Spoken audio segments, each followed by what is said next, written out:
Our next panel is actually all about resilience. What is resilience? It's bouncing back. It's being able to come back stronger. We've experienced some of this in recent times, going through and coming out of the pandemic, for instance. Resilience is about facing difficult situations and being able to respond effectively. It's also about being prepared to respond. It's preemptive in some senses. Well, our next panel has been organized in cooperation with the Young Thinkers Initiative of the Center for European Policy Studies, CEPS. Our moderator for the next session, Crosson, will introduce the panelists. So let's give a round of applause to welcome our next panel, What Does Resilience Mean for Young People?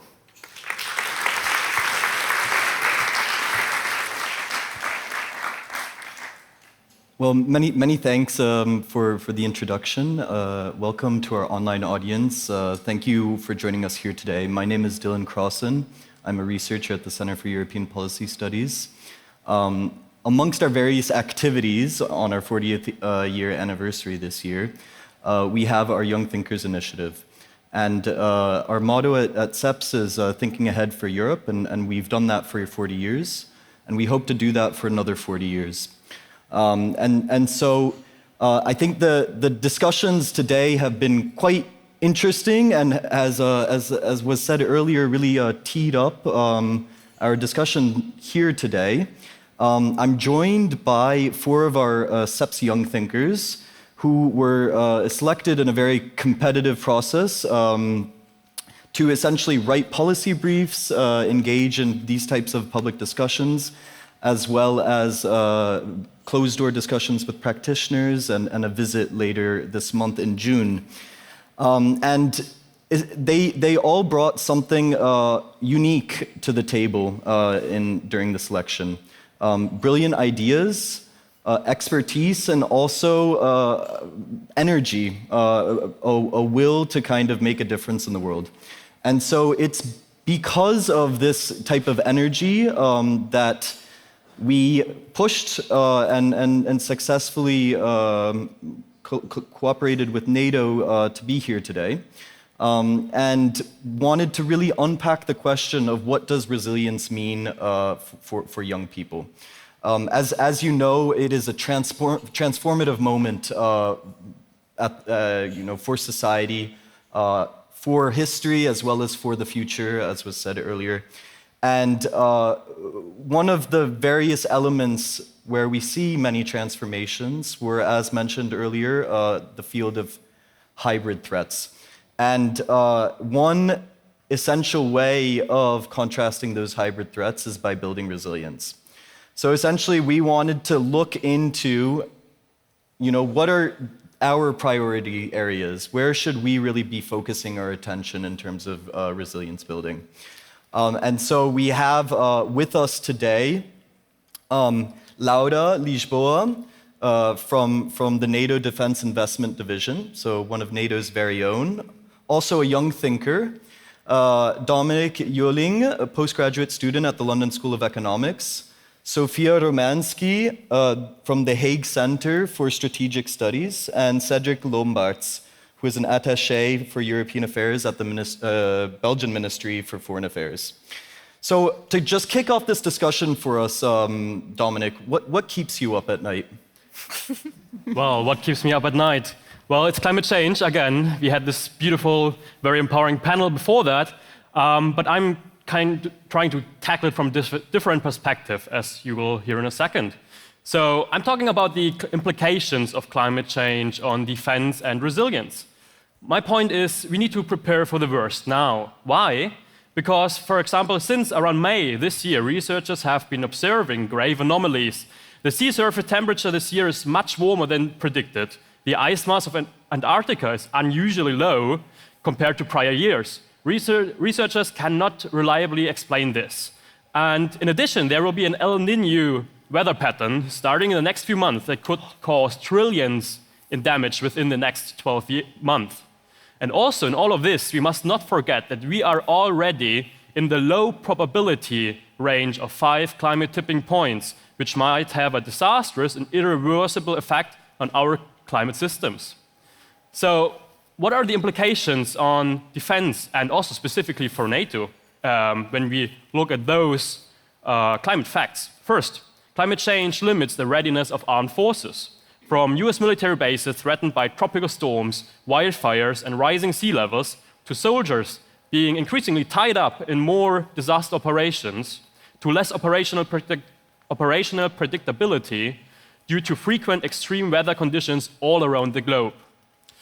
So, secondly, there's much evidence of climate change also as an amplifier of already existing conflicts and a major stressor in areas of the global south.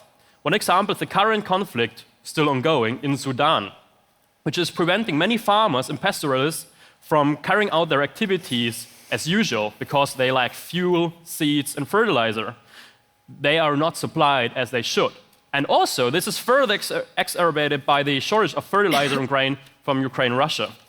A climate shock like El Niño, which is for 90% chance upcoming this year, this will further fuel an already severe drought happening in the whole area, which has the potential to dangerously tear open old ethnic rifts in the whole region. But also the war in Ukraine, we see climate and environmental aspects again and again as part of the war, from muddy ground that is supposed to be frozen winter, hindering heavy vehicles to drive, to the vulnerability of fossil fuel supplies under combat conditions, to the vulnerability of centralized energy distribution systems, nuclear power plants, dams, and pipelines. Artificially induced natural flooding also played a role throughout the war. So, what are we going to do? What should we do? And what needs to be done? Well, every effort must be made to slow down climate change. We must also plan realistically and prepare for the worst. That's what I'm saying. We also need to do more interdisciplinary research at the interface of natural sciences and social science disciplines. Resilient armed forces in a resilient alliance out of resilient partner nations will help us mitigate predictable and also not so predictable climate shocks. Because high resilience also means credible deterrence, which is at the heart of NATO. El Niño will soon put the alliance to the test. Just as our strong and united response to the Russian aggression against Ukraine, NATO needs to grow closer together on issues of climate change, mitigation, and resilience. But there are solutions in which NATO can play a major role by coordinating, prioritizing, fostering cooperation between civilian research agencies, industries, and of course, the armed forces of all partner nations and beyond. The alliance needs to be at the forefront of military technology worldwide, combining low-carbon technologies with tactical and strategic advantages over fossil-fueled hardware. A hypothetical e-hybrid armored reconnaissance vehicle, for example, that's like the example I'm always trying to make here, is combining a lower sound and thermal emissions in electric mode when close to the enemy lines. A submersible capability, as the electric motor does not need air for breathing, and of course, an better overall off-road performance through electric motors and lower carbon emissions at the same time. Green electrification can make us less independent on fossil fuels from unreliable supplies and reduce sensitive fuel supply chains by allowing modular and decentralized power generation in the field. In addition, and that's my last point, the alliance needs to be better prepared to deal with disasters of all kinds, especially those that are surely going to be amplified and more frequent due to climate change already now and in the not-so-far future.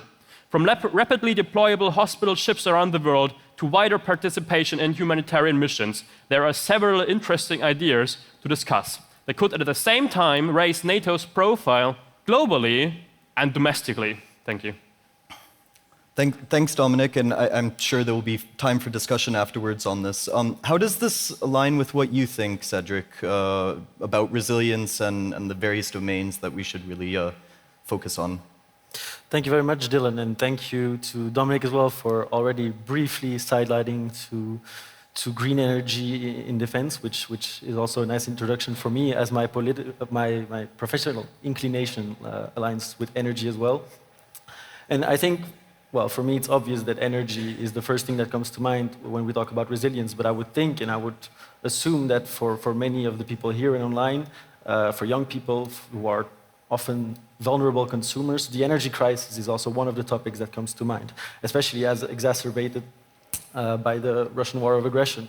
And of course, when we're talking about the realm of energy security, the responsibility of safeguarding a steady supply without system interruptions, we traditionally think about a state-centric role in the guarantee thereof, and in particularly the protection of critical infrastructure and critical energy infrastructure. And the same goes for NATO. Within NATO, it's also primarily a national government responsibility. But since 2008, NATO has been playing increasingly an important role in energy security and will, at least to my mind, continue to do so on 3 levels. I'm going to focus on the protection of infrastructure, but before there's 2 other levels on which NATO already plays an important role. First of all, there's a strategic level where NATO plays an important role in awareness raising on energy developments, on intelligent, very valuable intelligence sharing, but also interinstitutional liaising with, for instance, the European Union, the International Energy Agency, and so on. Then in strict military terms, and this is quite unknown to the general public, NATO also guarantees a supply of energy to allied forces whenever necessary. To do so, it maintains a 10,000-kilometer own pipeline system that runs through 12 allied states. This is just an example, but to echo what Dominik said, this pipeline system is there to transfer petroleum. One of the challenges to build resilience would be to diversify more towards renewable energy. But then thirdly, and most importantly, I would say, because it echoes very well with the deterring role that NATO has, is the protection of infrastructure. And we have to do this both internally and externally. I realize that it may sound far-fetched that an actual attack on infrastructure, but I think if the last year has shown us anything, is that it isn't that far-fetched and that the threat is very real. Internally, we can think of your pet Russian spy whale that surfaces every now and then. You can think about that one Russian vessel that lingers just slightly too long in the North Sea. But more flagrantly, we can think about the sabotage of the Nord Stream pipeline. And internally, NATO and its deterring power does and could play an important role in policing missions, be it air, naval, or underwater. But also externally, NATO can play an important role. By December 2022, Russia had fired over 1,000 missiles on Ukrainian energy infrastructure. Since 2014, NATO has sent advisors to help plan contingency plans and crisis management operations with Ukrainian forces, thereby anticipating such an event. So there again, NATO plays a role. To go to the most disastrous scenario of nuclear security and the Zaporizhzhia plant in Ukraine, there as well, NATO plays an important role. You could argue that by the sheer deterring power of NATO, they have been able to prevent a Chernobyl 2.0 event with the Zaporizhzhia plant, also by supporting the International Atomic Energy Agency. If I could finish off with a final note on civil resilience as well, because so far I've only talked about the resilience of the state. But we're here in the hybrid gray zone realm, and often, be it in energy, in digital, or in other domains, the civilians, so you and me, and also young people, we are the first line of defense when it comes to a hybrid attack. It is us, on an individual and societal level, that will have to learn to, in the case that it would ever happen, cope with blackouts, cope with shortages, mentally cope with the nuclear threat of nuclear security. But there's also something we can do in an anticipatory effort, and which we all should do, and this echoes also the climate call, and that is reducing our consumptions wherever we can and being more and more efficient with our energy consumption. And I realize that speaking on a panel and several times referring to nuclear disaster is somewhat doom and gloom, and I don't want to be a doom thinker, but I think if there's one thing that you should recall from this is that this hasn't happened, and major infrastructure attacks haven't happened. And that shows that NATO works, that its deterring power works. If there's one challenge, it is the gray zone. It is those hybrid attacks that do not really reach the threshold of violence. And I think I'll keep it at that for now. Yeah, thanks, Cédric. You've already preempted some questions that I've seen coming in online as well. I'm wondering, Sofia, from your perspective as an analyst, as well as a Ukrainian national, what are some other lessons that we can learn from Ukraine besides the ones Cédric has already outlined? Ukraine itself has become very much a case study of national resilience ever since Russia's invasion began. I'm sure that all of us here have been impressed by the unexpected successes of Ukraine's army, but also how Ukrainians themselves have remained unflinching in their social cohesion and determination to gain back territories, but also to be victorious in the war. And as Cédric mentioned, we must look at the people in order to understand the nation. And what I would like to emphasize while I'm speaking here is that to understand Ukraine's multidimensional resilience and how it came to be, and also to draw valuable lessons as analysts and as experts, we need to look at a society-wide approach. We need to look at Ukraine's history, culture, and military, and how all of these elements have come together in order to help Ukraine resist the war of aggression. And I believe that this point, and as well as the role of young people in facilitating Ukraine's resistance, can be best illustrated by looking at how Ukraine has bolstered resilience through digital and information-based means. In broad terms, digital resilience should be understood as both the ability to resist threats in the digital domain, be it cyber attacks or anything else, as well as the ability to bolster other aspects of resilience, like society and military, through digital technologies. And embedded within this is the concept of digital information resilience, where through proactive sharing of information, and as was already mentioned in a previous panel, through the combating of disinformation, states can use the information environment to strengthen their overall ability to resist and respond to threats. In light of a full-scale invasion, the accessibility, the flexibility, and the speed at which social communication online can take place has allowed every single Ukrainian, whether civilian or military, to become an active informational combatant, not in the sense of international humanitarian law, but that they are contributing to the war effort as a whole. Ukraine has taken advantage of serendipity and on-the-ground initiatives, and I would just like to go through a few examples that really illustrate what makes the Ukrainian response and, as a result, Ukrainian national resilience unique. Battalions in the Ukrainian armed forces have their own TikTok accounts, where they post updates following general guidelines from the Ministry of Defense. All the while, the Ministry of Defense itself monitors the online environment to draw on stories and opportunities to inspire the population as a whole, to continue to bolster morale in brutal and protracted conflict.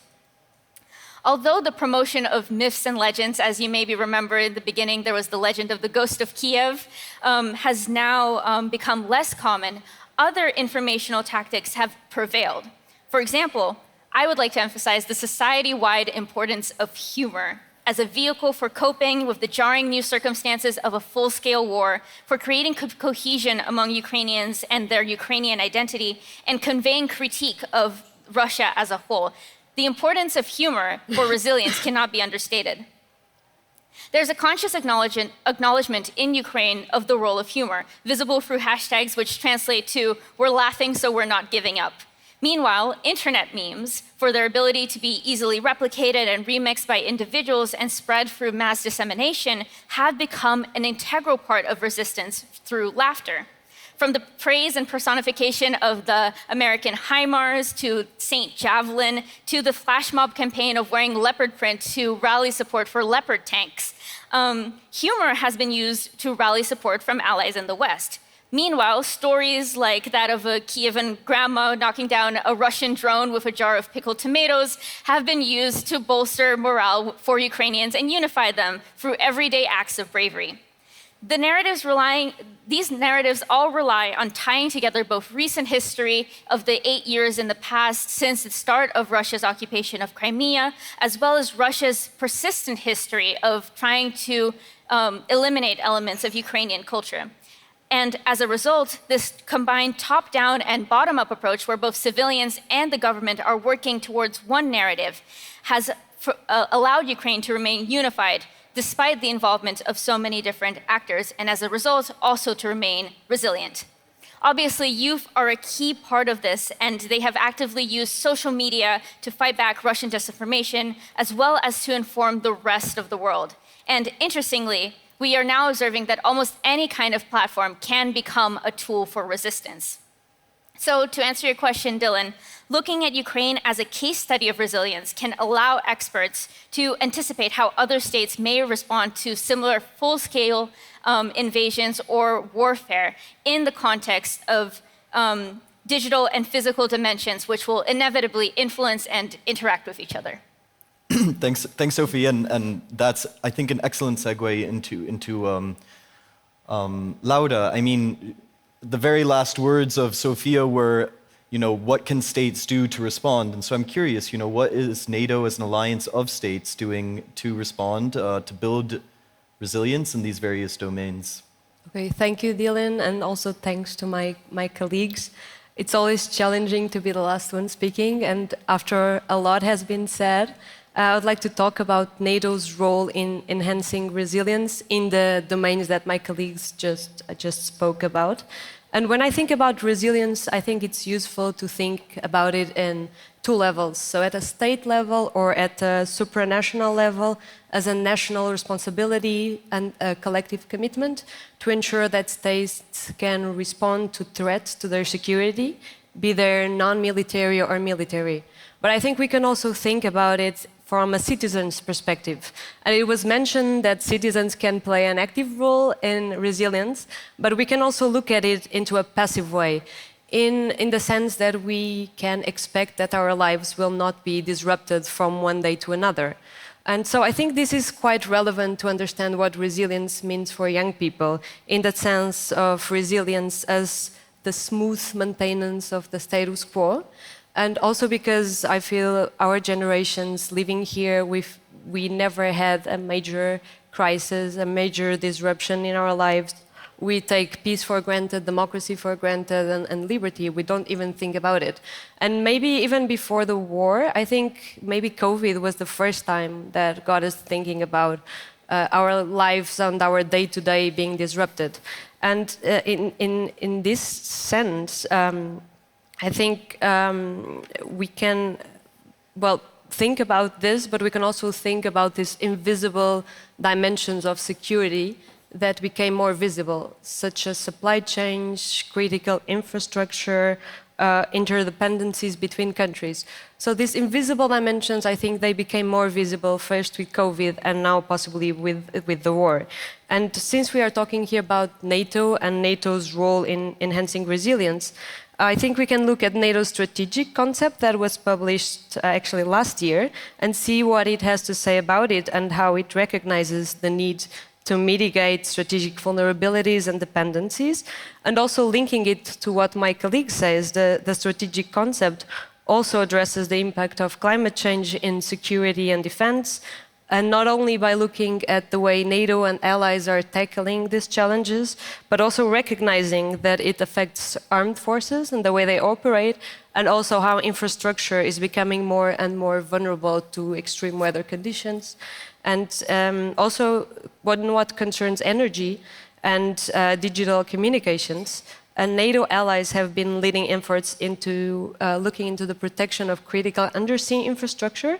And I find it quite interesting that NATO's SecGen has recently pointed to the fact that 2/3 of the world oil and gas are either extracted at or transported by sea, and that around 95% of global data flows are transmitted through underwater cables. I think this is another example of these less visible or almost invisible dimensions of security that have become more and more visible in last year and also in last month, as Cédric just mentioned, with the explosions on the Nord Stream pipelines. And well, this is just a few examples we can then discuss more further. And I've been talking for a while now, but as I'm working on space, I would also like to talk a bit about space, and I think it's a good way to close this initial discussion. Well, in 2019, NATO allies recognized space as a new operational domain, and ever since, NATO has been working on enhancing all sorts of space-based supports to its operations. And why do I think it's a good way to close this panel? Well, because it can very much support a broad range of security-related tasks, such as support to supply chains, protection of critical infrastructure, but also, for example, monitoring greenhouse gases and security digital communications. And these also, together with the domains my colleagues talk about, are, I think, very important for us to reflect and to think how NATO should strategically respond, not only to short-term challenges that were, of course, highlighted by the current situation, but also thinking long-term in the challenges that arise from climate change, from protection of critical energy and communications infrastructure, or the emerging security challenge that arise from technology and innovation. Thanks, Laura. And I think a few quite fresh and innovative ideas were expressed by all four of you. In an endeavor to make this as interactive as possible, I would love to open the floor for questions and answers, if any do have some. And if so, please raise your hand and go to the mic as kind of the routine earlier. Anything? I remember there's questions earlier about resilience as well. Yes.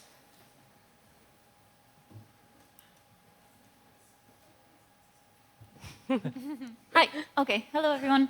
My name is Bertamige, and I have a question about the word resilience. So it is kind of a buzzword, and it means a lot of things, and because of that, it doesn't mean much. And you guys have been talking about like 50 different topics. So I kind of want to ask, what do you actually mean when you say resilience? And it's not just bouncing back, right? So like, what terms do we use it in? Yeah, and perhaps you might get an answer also from the second person who I saw raise their hand. You were getting up.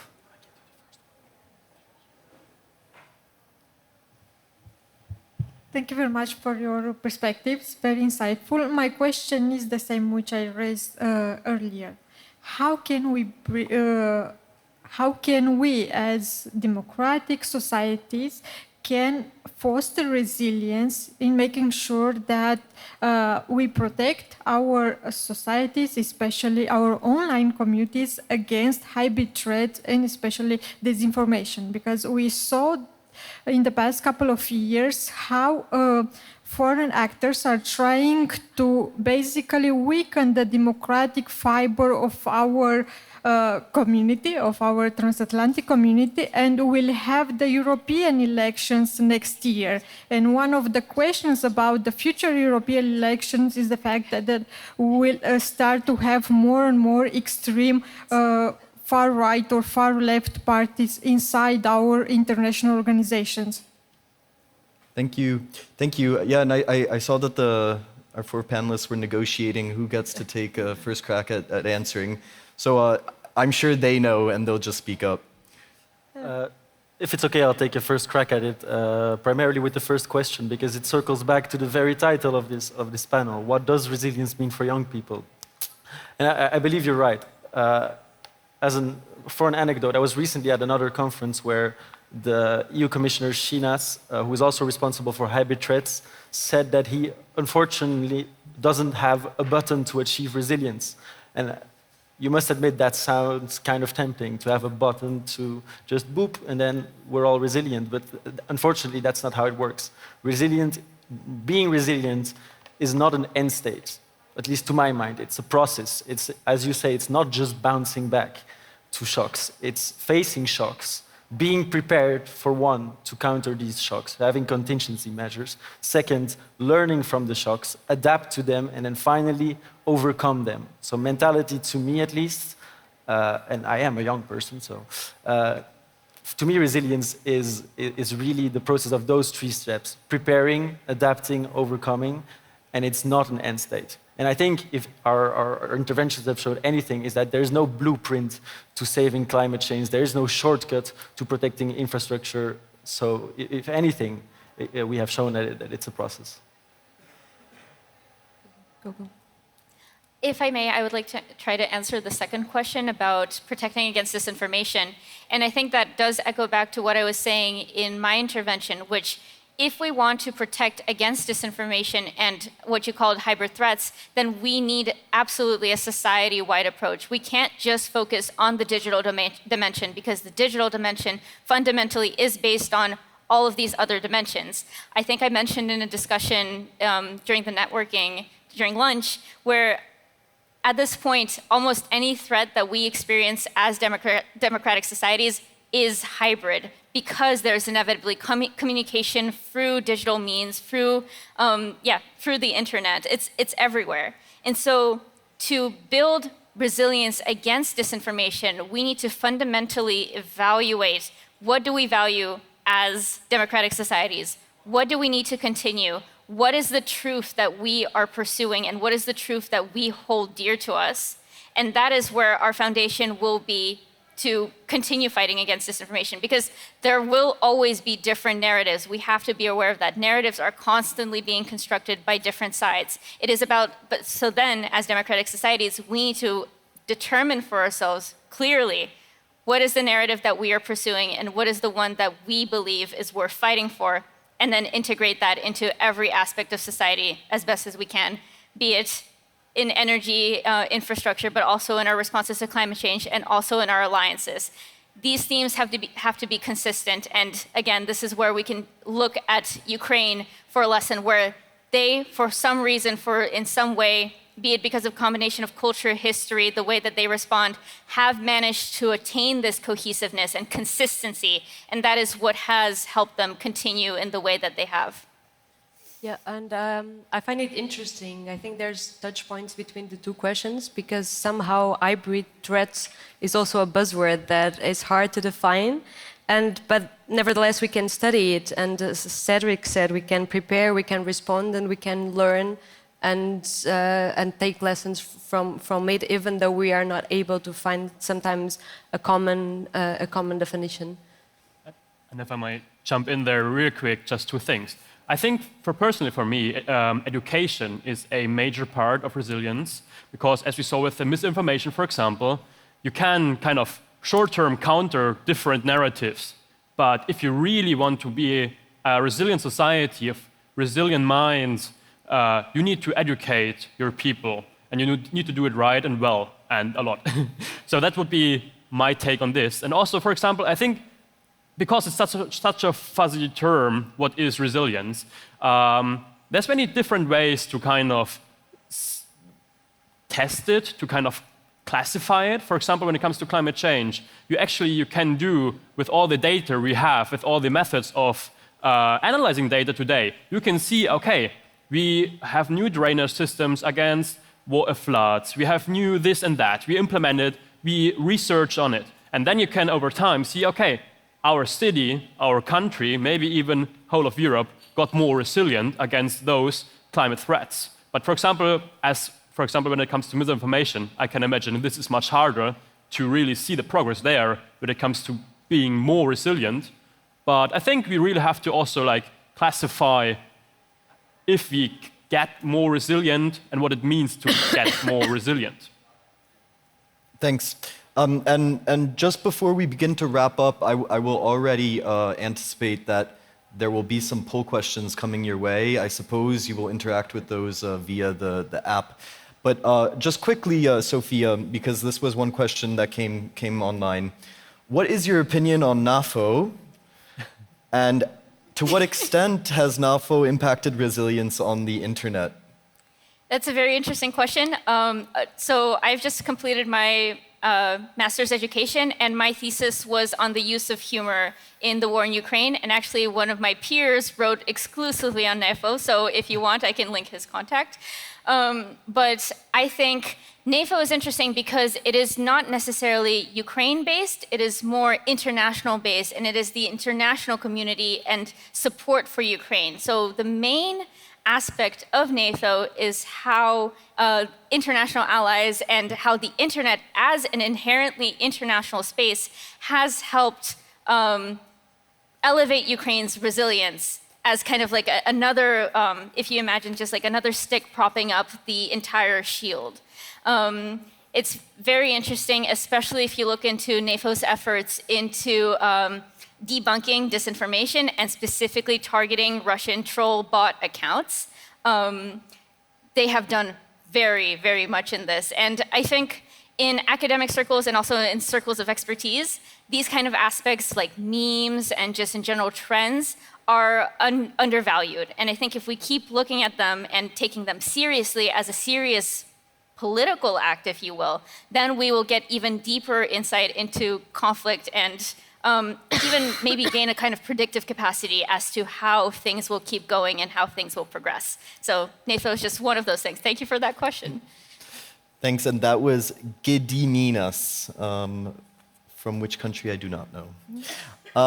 So with that, and in order to wrap up our discussion before there's a coffee break, we have three different questions, and I don't know if you can view them on a screen, but essentially we have a question that then is applied to three domains. How ready do you think the NATO alliance is to tackle resilience in, and then we have the domain of climate change, which is the first question, then energy, and then digital. And so we will allow you a few minutes to answer those various questions. There's a QR code I see on the screen that you can use to access the survey. And look forward to seeing the response for each of those. But before we go into that, let me thank you for your attention. Thank you to the online audience as well, on behalf of CEPS and the CEPS Young Thinkers Initiative. This lady, the lady in pink wants to, the lady in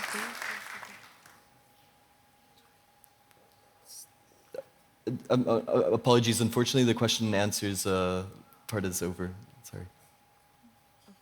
So now the second question has popped up as well, the energy domain. Is she from there? I don't understand if she's trying to tell us something about the panel. And let me see if I can zoom in enough. I think, I don't know if she was trying to tell us something about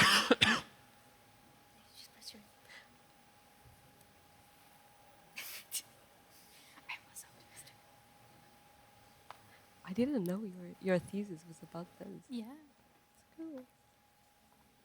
I'm waiting for it to be approved for publication. And lastly, the digital environment.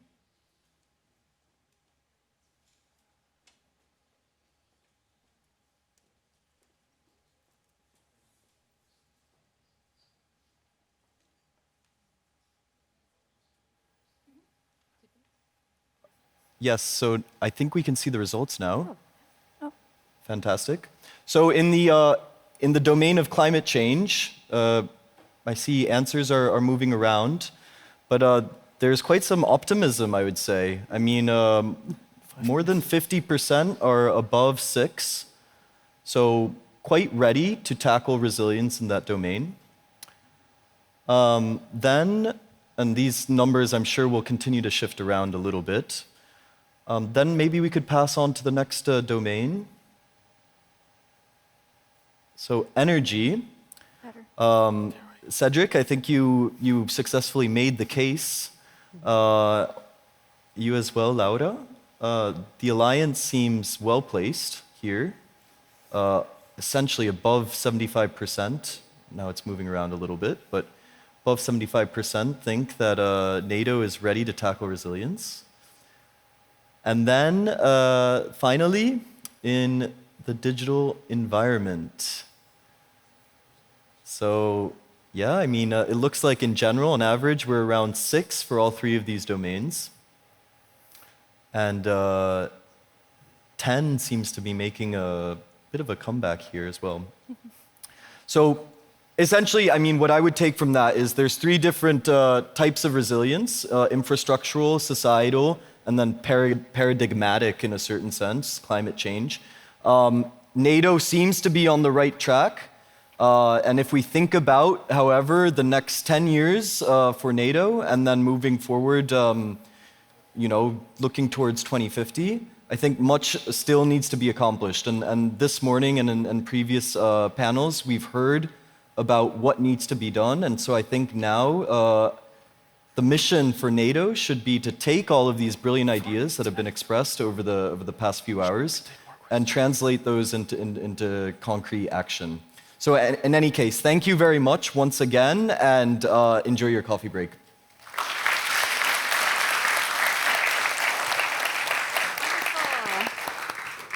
Wow, thank you so much to this great panel for all those wonderful insights on resilience.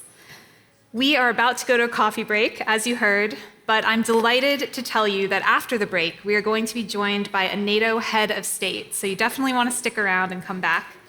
You'll all have a chance to ask questions, so if you're in the room, remember, I'll just ask you to raise your hands and call on you, but if you're online, you can go to the app, to the Q&A function in the app, and submit your questions there. So please make sure that you're back here online or in the room by 2:30 p.m. Thank you very much.